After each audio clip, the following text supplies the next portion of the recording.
Corona के नए strain और वैक्सीन को मंजूरी की चर्चा के बीच प्रधानमंत्री मोदी गुजरात को एक बड़ा तोहफा देने जा रहे हैं। पीएम मोदी राजकोट में नए एम्स की आधारशिला रखने वाले हैं। आपको सीधे लिए चलते हैं इस खास कार्यक्रम में। महज 11 किलोमीटर। चलिए अब डालते हैं राजकोट एम्स पर एक नजर।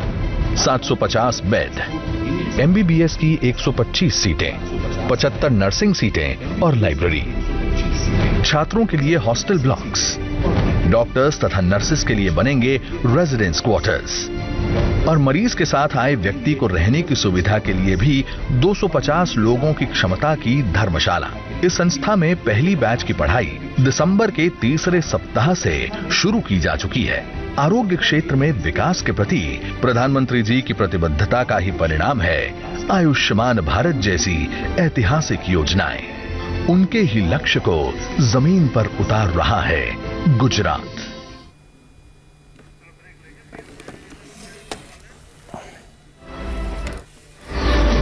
एम्स राजकोट का शिलान्यास करने जा रहे हैं प्रधानमंत्री नरेंद्र मोदी।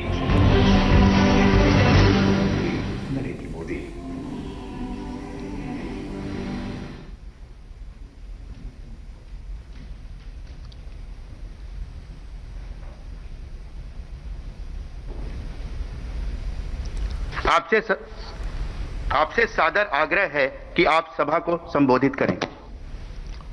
नमस्कार।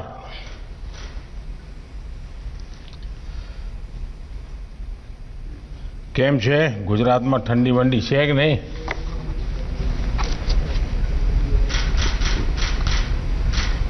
गुजरात के राज्यपाल आचार्य देवव्रत जी, मुख्यमंत्री श्रीमान विजय भाई रूपाणी, विधानसभा स्पीकर श्री राजेंद्र त्रिवेदी जी, केंद्रीय स्वास्थ्य मंत्री डॉक्टर हर्षवर्धन जी, डिप्टी सीएम भाई नितिन पटेल जी, मंत्रिमंडल के मेरे साथी श्रीमान अश्विनी चौबे जी, मनसुख भाई मांडविया, पुरुषोत्तम रूपाला, गुजरात सरकार में मंत्री श्री भूपेंद्र सिंह चुड़ासमा, श्री किशोर कानानी, अन्य सभी मंत्रीगण, सांसदगण, धारासभ्यगण, अन्य सभी महानुभाव, भाइयों और बहनों, नया साल दस्तक दे रहा है। आज देश के मेडिकल इंफ्रास्ट्रक्चर को मजबूत करने वाली एक और कड़ी जुड़ रही है। राजकोट में all India institute of medical sciences का शिलान्यास गुजरात के साथ साथ पूरे देश में स्वास्थ्य और मेडिकल एजुकेशन के नेटवर्क को उसके कारण बल मिलेगा। भाई और बहनों, साल 2020 को एक नई नेशनल हेल्थ फैसिलिटी के साथ विदाई देना इस साल की चुनौतियों को भी दर्शाता है और नए साल की प्राथमिकताओं को भी स्पष्ट करता है। ये साल पूरी दुनिया के लिए स्वास्थ्य के रूप में अभूतपूर्व चुनौतियों का साल रहा है। इस साल ने दिखाया है कि स्वास्थ्य ही संपदा है। ये कथा हमें हमारे पूर्वजों ने क्यों सिखाई है, ये हमें बार बार क्यों रटाया गया है, ये 2020 ने हमें भली भांति सिखा दिया। स्वास्थ्य पर जब चोट होती है तो जीवन का हर पहलू बुरी तरह से प्रभावित होता है और सिर्फ परिवार नहीं, पूरा सामाजिक दायरा उसकी लपेट में आ जाता है। और इसलिए साल का यह अंतिम दिन भारत के उन लाखों डॉक्टर्स, हेल्थ वॉरियर्स, सफाई कर्मियों, दवा दुकानों में काम करने वाले और दूसरे फ्रंटलाइन कोरोना योद्धाओं को याद करने का है जो मानवता की रक्षा के लिए लगातार अपने जीवन को दांव पर लगा रहे हैं। कर्तव्य पथ पर जिन साथियों ने अपना जीवन दे दिया है, मैं आज उन सबको आदरपूर्वक नमन करता हूं। आज देश उन साथियों को, उन वैज्ञानिकों को, उन कर्मचारियों को भी बार बार याद कर रहा है जो कोरोना से लड़ाई के लिए जरूरी मेडिकल इंफ्रास्ट्रक्चर तैयार करने में दिन रात जुटे रहे हैं।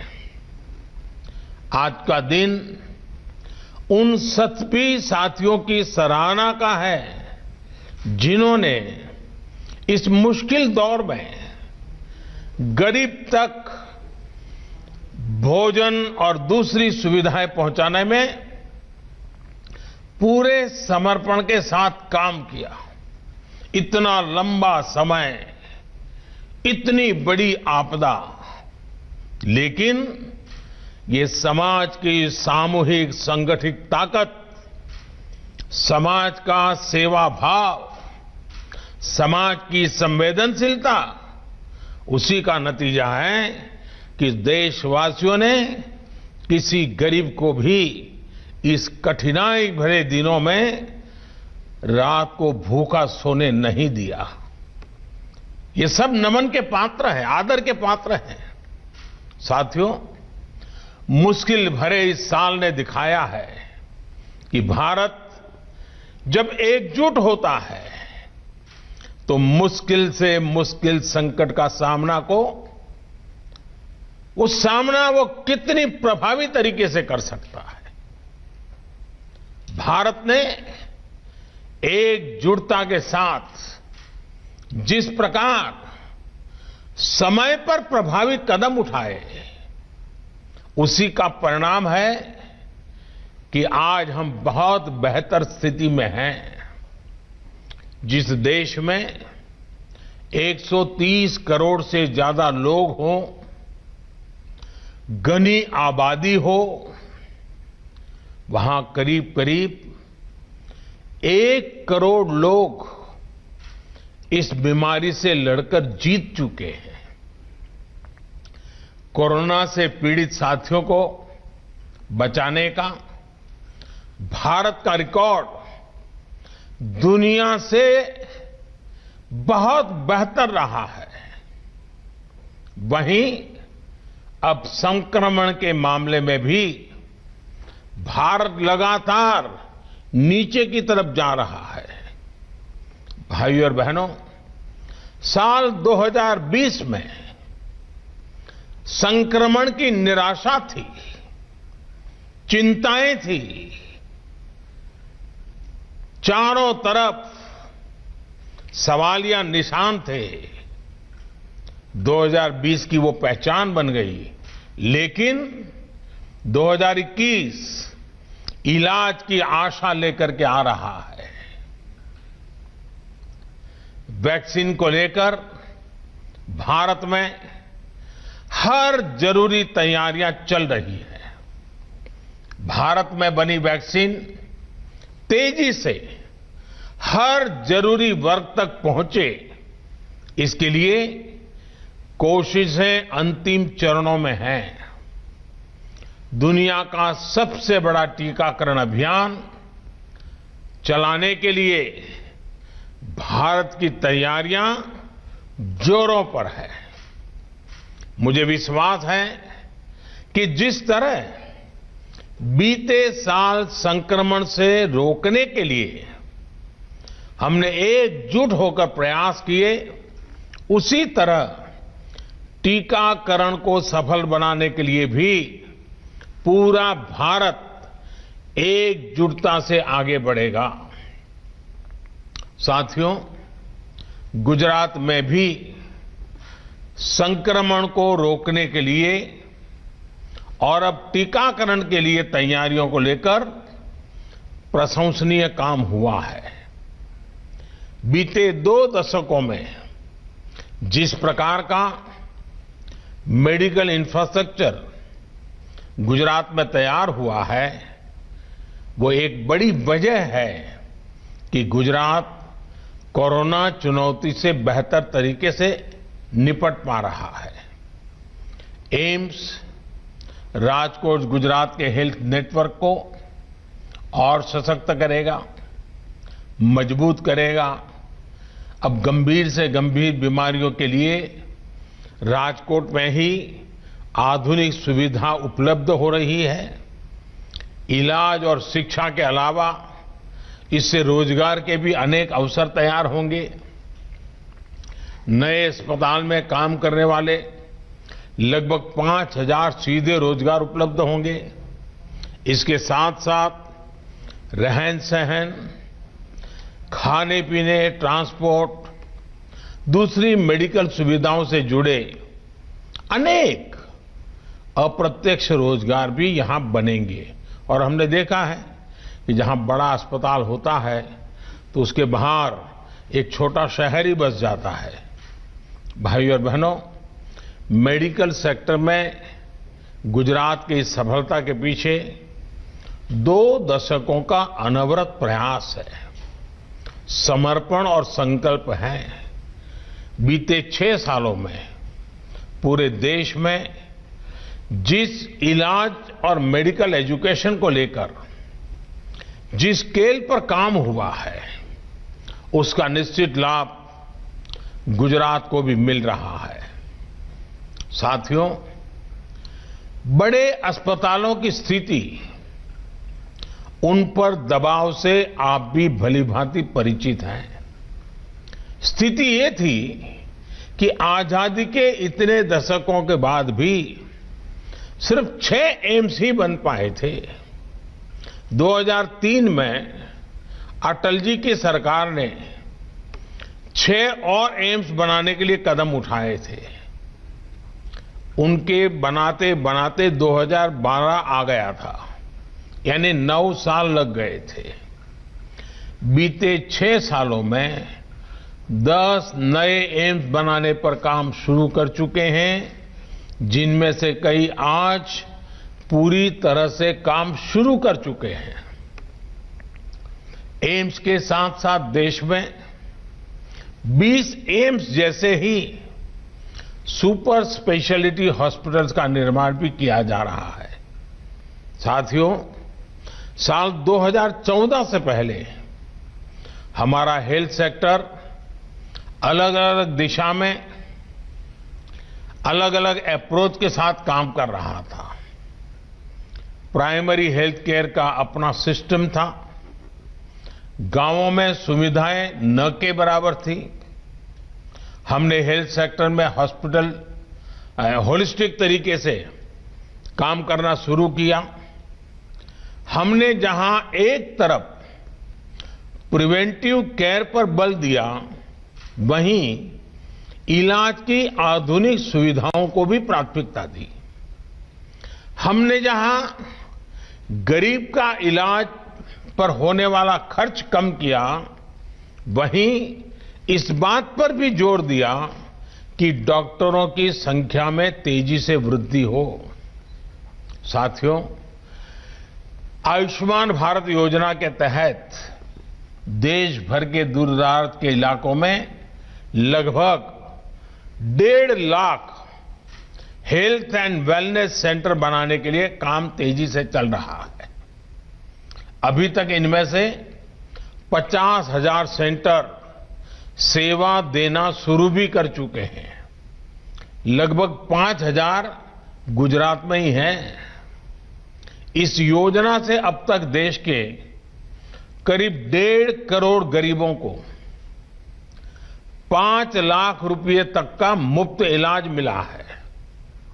इस योजना ने गरीब भाई बहनों की कितनी बड़ी मदद की है, इसके लिए एक आंकड़ा मैं देश को बताना चाहता हूं। साथियों, आयुष्मान भारत योजना से गरीबों के लगभग 30,000 करोड़ रुपए से ज्यादा बचे हैं। 30,000 करोड़ रुपए ये बहुत बड़ा रकम है। आप सोचिए, इस योजना ने गरीबों को कितनी बड़ी आर्थिक चिंता से मुक्त किया है। कैंसर हो, हार्ट की प्रॉब्लम हो, किडनी की परेशानी हो, अनेकों गंभीर बीमारियों का इलाज मेरे देश के गरीबों ने मुफ्त कराया है, और वो भी अच्छी अस्पतालों में। साथियों, बीमारी के दौरान गरीबों का एक और साथी है जन औषधि केंद्र। देश में लगभग 7,000 जन औषधि केंद्र गरीबों को बहुत ही कम कीमत पर दवाइयां उपलब्ध करा रहे हैं। इन जन औषधि केंद्रों पर दवाइयां करीब करीब 90% तक सस्ती होती हैं। यानी 100 रुपए की दवाई 10 रुपए में मिलती है। 3.5 लाख से ज्यादा गरीब मरीज हर रोज इन जन औषधि केंद्रों का लाभ ले रहे हैं, और इन केंद्रों की सस्ती दवाइयों की वजह से गरीबों के हर साल औसतन एवरेज 3600 करोड़ रुपए खर्च होने से बच रहे हैं। आप अंदाजा लगा सकते हैं कि कितनी बड़ी मदद हो रही है। वैसे कुछ लोगों के मन में सवाल उठ सकता है कि आखिर सरकार इलाज का खर्च कम करने, दवाइयों पर होने वाले खर्च को कम करने पर इतना जोर क्यों दे रही है।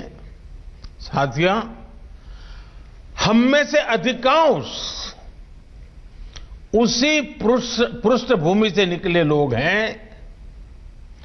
गरीब और मध्यम वर्ग में इलाज का खर्च हमेशा से बहुत बड़ी चिंता रहा है। जब किसी गरीब को गंभीर बीमारी होती है तो इस बात की संभावना बहुत ज्यादा होती है कि वो अपना इलाज कराए ही नहीं।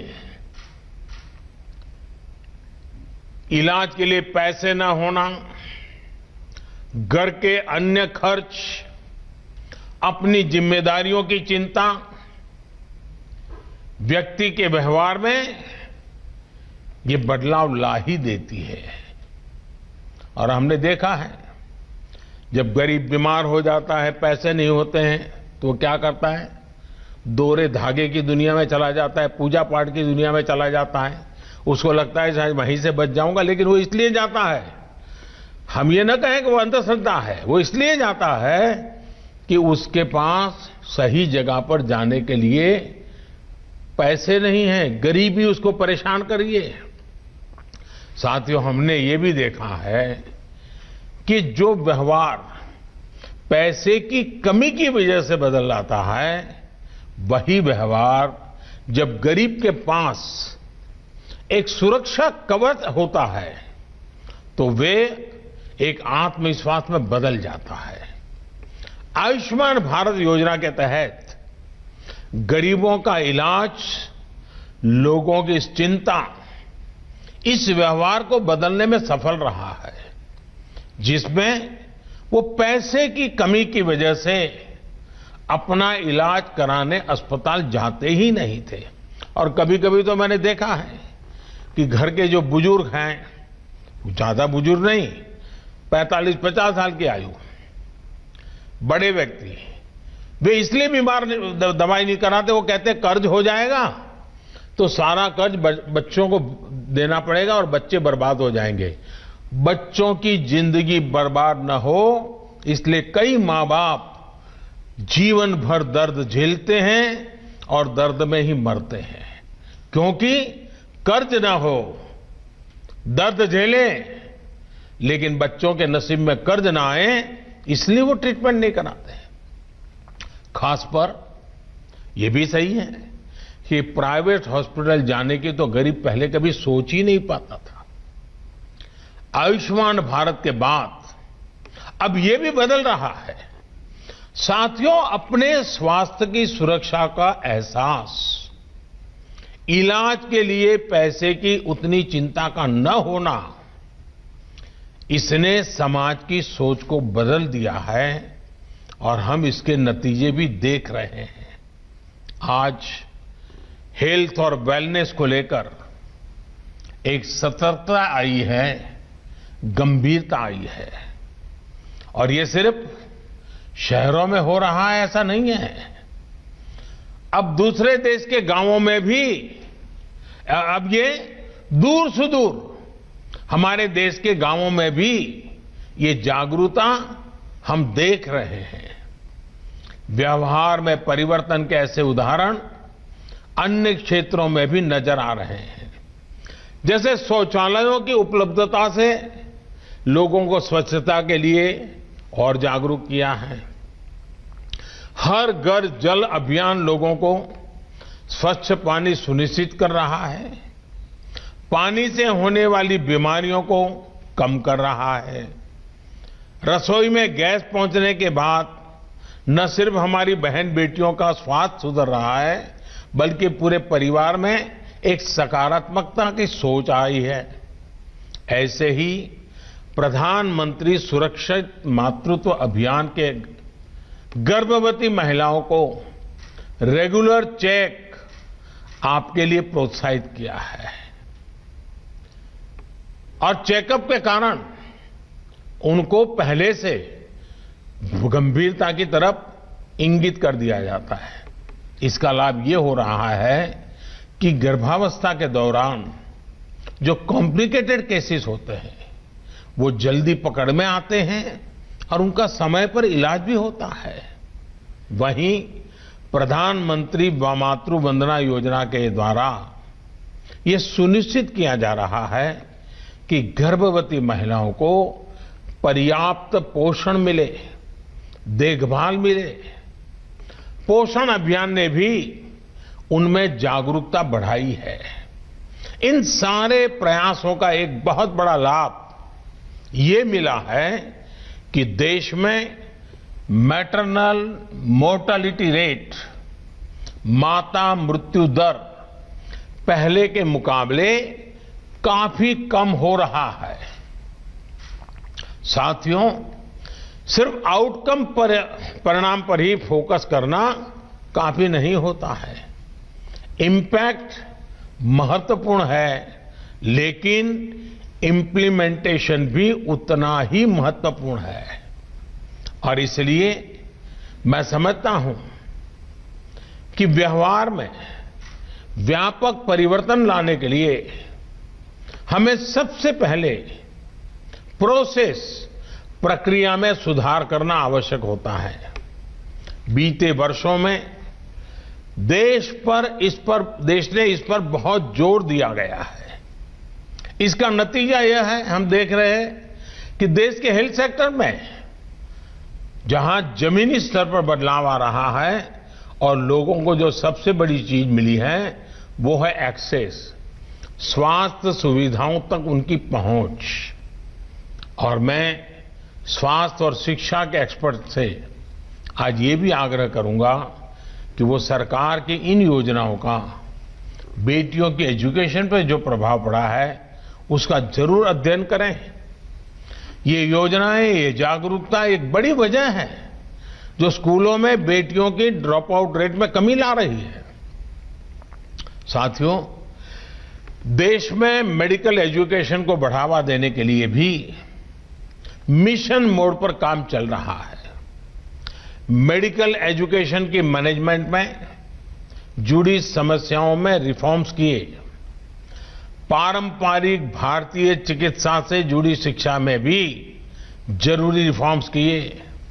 नेशनल मेडिकल कमीशन बनने के बाद हेल्थ एजुकेशन में क्वालिटी भी बेहतर होगी और क्वांटिटी को लेकर भी प्रगति होगी। ग्रेजुएट्स के लिए नेशनल एग्जिट टेस्ट उसके साथ साथ 2 साल का पोस्ट एमबीबीएस डिप्लोमा हो या फिर पोस्ट ग्रेजुएट डॉक्टर के लिए डिस्ट्रिक्ट रेसिडेंसी स्कीम हो, ऐसे नए कदमों से जरूरत और गुणवत्ता दोनों स्तर पर काम किया जा रहा है।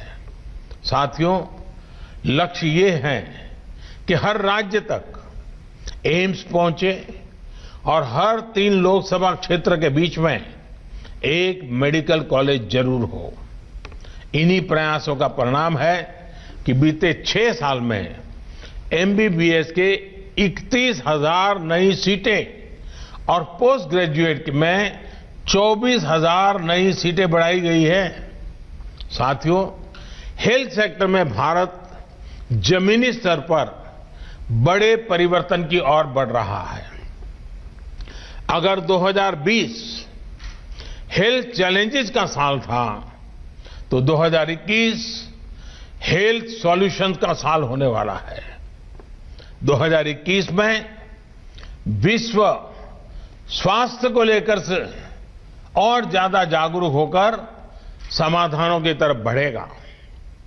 भारत ने भी जिस तरह 2020 में हेल्थ चैलेंजेस में से निपटने में अपना योगदान दिया है, वो दुनिया ने देखा है। मैंने शुरू में इनका जिक्र भी किया है। साथियों, भारत के ये योगदान 2021 में हेल्थ सॉल्यूशंस के लिए, सॉल्यूशंस की स्केलिंग के लिए महत्वपूर्ण होने वाला है। भारत फ्यूचर ऑफ हेल्थ और हेल्थ ऑफ फ्यूचर दोनों में ही सबसे महत्वपूर्ण रोल निभाने जा रहा है। जहां दुनिया को कॉम्पिटेंट मेडिकल प्रोफेशनल्स भी मिलेंगे, उनका सेवा भाव भी मिलेगा। यहां दुनिया को मास इम्यूनाइजेशन का एक्सपीरियंस भी मिलेगा और एक्सपर्टाइज भी मिलेगी। यहां दुनिया को हेल्थ सॉल्यूशंस और टेक्नोलॉजी को इंटीग्रेट करने वाले स्टार्टअप्स और स्टार्टअप इकोसिस्टम भी मिलेगा। ये स्टार्टअप्स हेल्थ केयर को एक्सेसिबल भी बना रहे हैं और हेल्थ आउटकम्स को इंप्रूव भी कर रहे हैं। साथियों, आज हम सब ये देख रहे हैं कि बीमारियां अब कैसे ग्लोबलाइज हो रही है। इसलिए ये समय की और ये समय है कि हेल्थ सॉल्यूशंस भी ग्लोबलाइज हो, दुनिया एक साथ आकर प्रयास करे, रिस्पॉन्ड करे। आज अलग थलग प्रयास, साइलोज में काम करना, ये रास्ता काम आने वाला नहीं है। रास्ता है सबको साथ लेकर चलना, सबके लिए सोचना। और भारत आज एक ऐसा ग्लोबल प्लेयर है जिसने ये करके दिखाया है।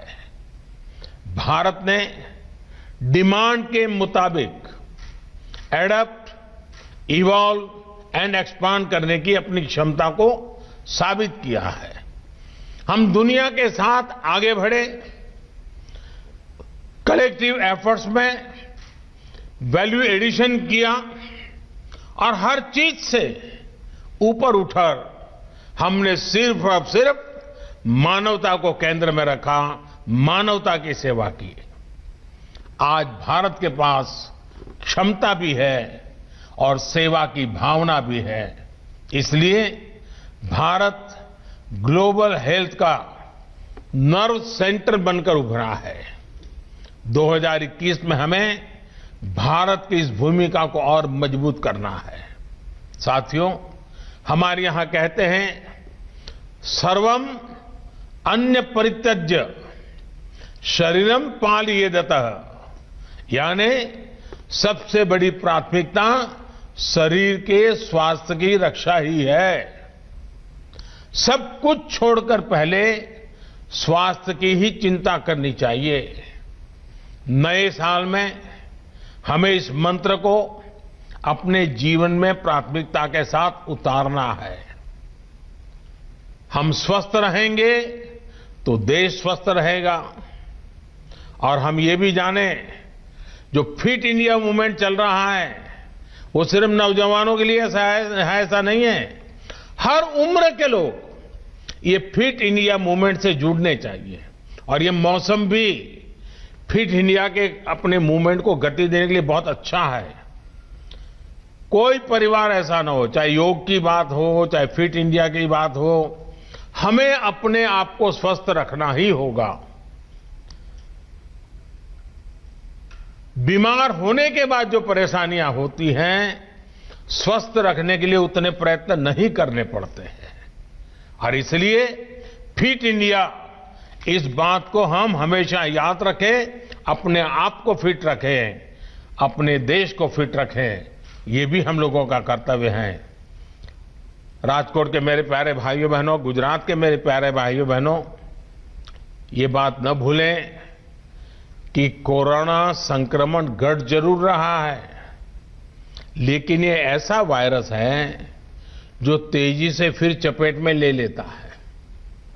इसलिए 2 गज की दूरी, मास्क और सैनिटेशन के मामले में ढील बिल्कुल नहीं देनी है।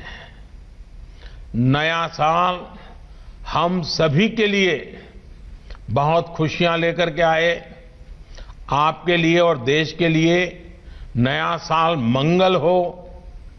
लेकिन मैं ये भी कहूंगा, मैं पहले कहता था, जब तक दवाई नहीं तब तक ढिलाई नहीं, बार बार कहता था। अब दवाई सामने दिख रही है, कुछ ही समय का सवाल है, तो भी मैं कहूंगा, पहले मैं कहता था दवाई नहीं तो ढिलाई नहीं, लेकिन अब मैं फिर से कह रहा हूं, दवाई भी और कड़ाई भी। कड़ाई भी बरतनी है और दवाई भी लेनी है। दवाई आ गई तो सब छूट मिल गई, ये भ्रम में मत रहना। दुनिया यही कहती है, वैज्ञानिक यही कहते हैं। और इसलिए अब मंत्र रहेगा हमारा 2021 का, दवाई भी और कड़ाई भी। दूसरी एक बात, हमारे देश में अफवाहों का बाजार जरा तेज रहता है।